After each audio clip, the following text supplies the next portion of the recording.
Hello everyone, my name is Sarah Bowden and I'm from Northwestern University. Today I'll be presenting Competing Rhythms, Queer Tactility, and Musical Disruption in Bayonetta 2. On December 15, 2015, the Super Smash Bros. Franchise rocked the video gaming community when the company welcomed a new character into the coveted ranks of Super Smash Bros. Fame. The most requested character worldwide appeared 2 months later in the decades-long lineage of crossover fighting games as a controversial figure.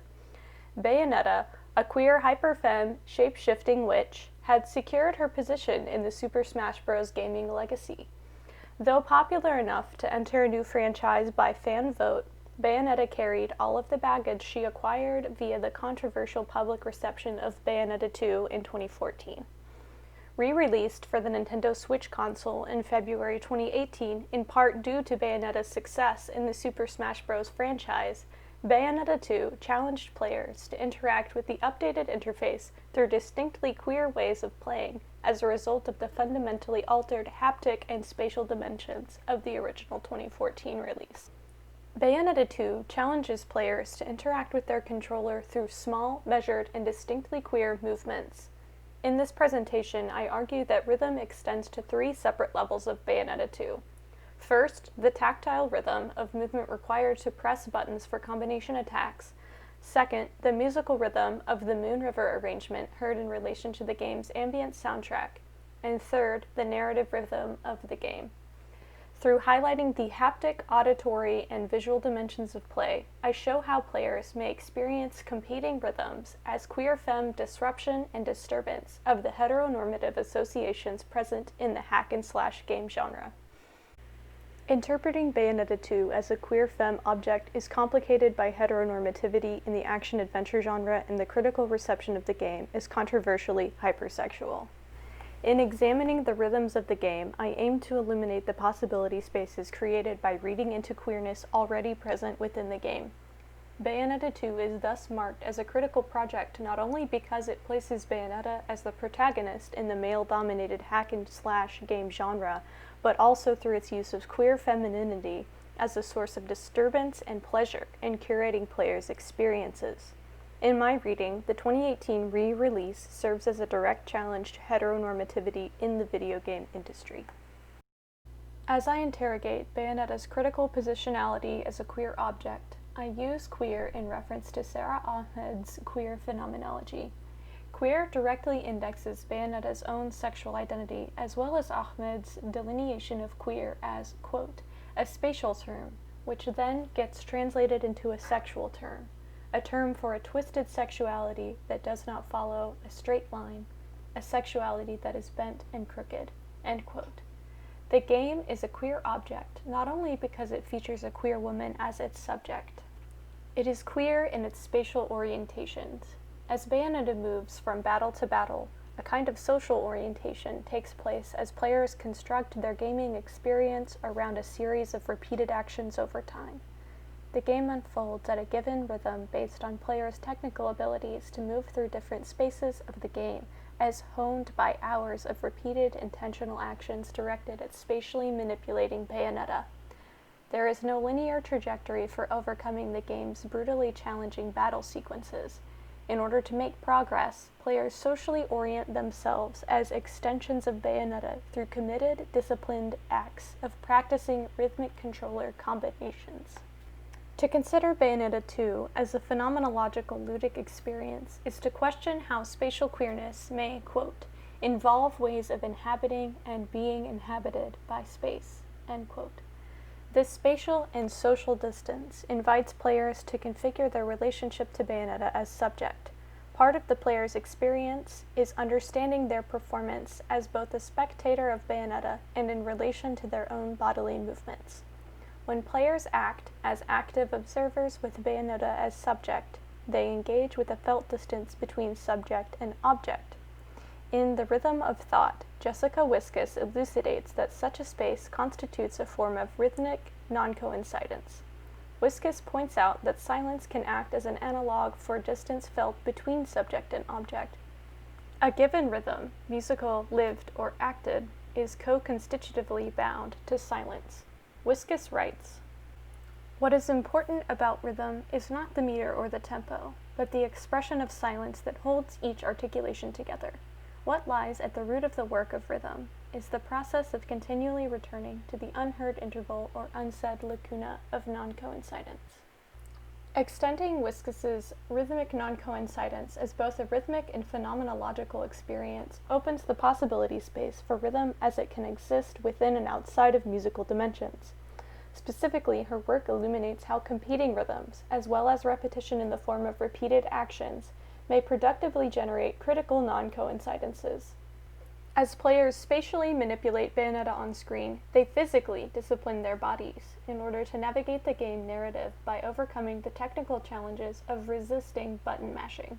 Using Ahmed's spatial queerness and Whiskus's rhythmic non-coincidence, I position my analytical act of describing rhythm in the form of repeated actions by players as a form of hermeneutically interpreting musical disruptions present in the soundtrack of Bayonetta 2, and even further, games playable with handheld consoles.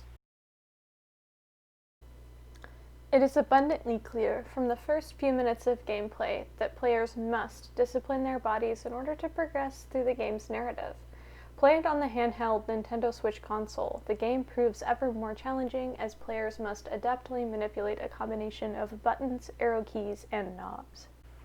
By synthesizing Amanda Phillips' reading of the first Bayonetta 2009 game, Brenda Braithwaite's critical interpretation of video game consoles as sexual objects, and Tim Summers' description of the virtuoso player, I argue that players' haptic experiences as manifested through their tactile interaction with the Nintendo Switch console constitute one level of rhythm felt as a form of queer femme disturbance. Though Phillips does not disclose which console she uses in her reading of Bayonetta, the 2009 release only offered editions compatible with home game consoles like the PlayStation, Xbox, and Wii. Yet her analysis of the gaming system as one that kinesthetically entangles the bodies of players is directly applicable to the 2018 Nintendo Switch release of Bayonetta 2.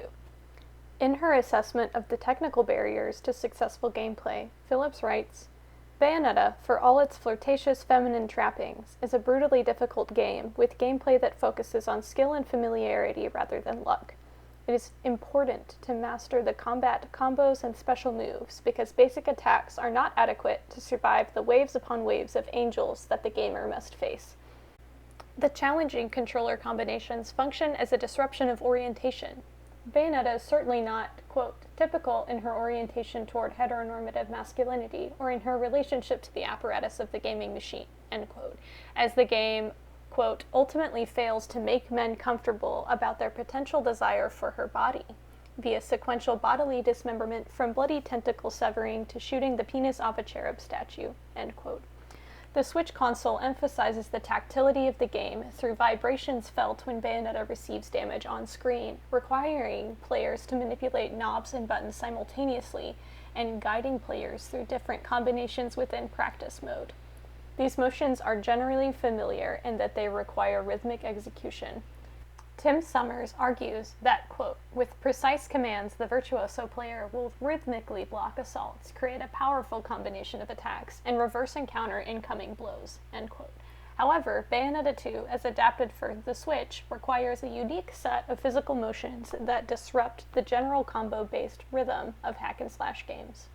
As I play through the game, I find that the tactile dimension of the gameplay experience is fundamentally different from other more methodologically oriented hack-and-slash games like Metal Gear Rising, Revengeance, Diablo 3, and Path of Exile. Bayonetta 2 relies on attacks labeled climax and torture that directly reference sexual climax and sadomasochism through the tactile motions necessary to execute such combinations. Bayonetta also invokes Witch Time, a temporal alteration that slows enemies while preserving Bayonetta's own speed. Phillips reads this feature of gameplay as a form of queer femme disturbance. She clarifies, quote, current mainstream game consoles do not employ peripherals designed exclusively for sex, but they do create moments that I would call sexual analogs, in which controller functions mimic sexual activity. The torture attacks require swift, repetitive, single-button presses in order to max out the power of the attack. End quote. Returning to Figure 1, the Switch configuration includes knobs, buttons, and vibrations as movements are registered. Brenda Braithwaite interprets these kinds of physical affordances of different consoles and controllers as sex objects that can mimic sexual actions. She argues that, quote, almost from the beginning, arcade machines were associated with sex, largely due to the joystick controls that would become popular in the early 1970s. Apart from their looks and how they're held, even the name joystick has subtle sexual overtones, end quote. Thus, in playing Bayonetta 2 on the Nintendo Switch, players interact with the console itself as a source of queer femme disturbance. The rhythm of executing different combinations requires both virtuosity and queer manipulation of the console. Beyond the tactile dimension of gameplay, players also experience a disturbance on the level of the soundtrack through an arrangement of Moon River as sung by Keely Bumford that plays during battle sequences. Moon River functions as a hard cut into the soundtrack as a source of sonic disruption. The rhythm of modular smoothness between musical cues is held in tension with Moon River, signaling the beginning of a fight sequence. Heard exclusively within fights against different angels and demons, the rhythm of the arrangement disrupts the soundtrack that loops as players explore different areas of the game. In this musical example, YouTuber Omega Evolution captures Moon River as it's heard as a disturbance.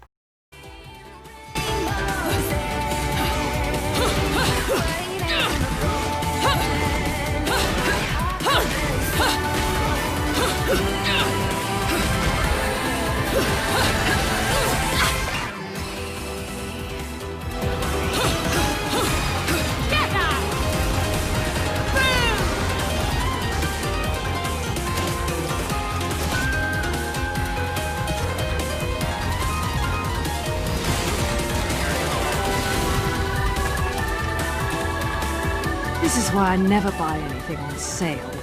I argue that the Moon River arrangement demonstrates the disruptive power of sonic representations of a femme voice in the context of heteronormative battle sequences. Abstract issues of visual representation of women carry over into sonic representations of the femme within the soundtrack of Bayonetta 2, as Moon River lays bare players' expectations for what music of a battle sequence should sound like. A politics of the female body in Bayonetta's reception as over-sexualized challenge players to not hear Bayonetta within traditional views of female identity. Thus, Bayonetta, understood to rhetorically function as the vocalist in Moon River, generates a disruption through, quote, eroticized aggression, glamorizing both sex and aggression, end quote, as her voice may only be heard within the soundtrack during fight sequences. The appearance of a femme voice within the context of a battle sequence is marked. At the very least, it serves as a clear deviation from genre-based expectations of battle music. The hard cut from the ambient looping soundtrack into Moon River also serves as a site for disruption. Sonically, the arrangement alerts players to an incoming enemy while functionally challenging players' expectations for battle music as that which lacks vocals, especially texted vocals. As an oral representation of the queer femme as disruption, Moon River should be, quote, understood as different from resistance, more as an internal, impure act of destabilization, end quote. Rhythm as experienced on the level of the game's soundtrack works as a form of sonic disruption, as well as offering a critical potential to disrupt and disentangle players' expectations from heteronormativity. Rhythmic non-coincidence at the level of the soundtrack plays a fundamental role in generating musical disruptions. Players move through different sections of a given level at varying rates, requiring the ambient soundtrack to continue looping as players explore. Each act of entering a battle sequence serves as an instance of musical and sonic non-coincidence that players ultimately control.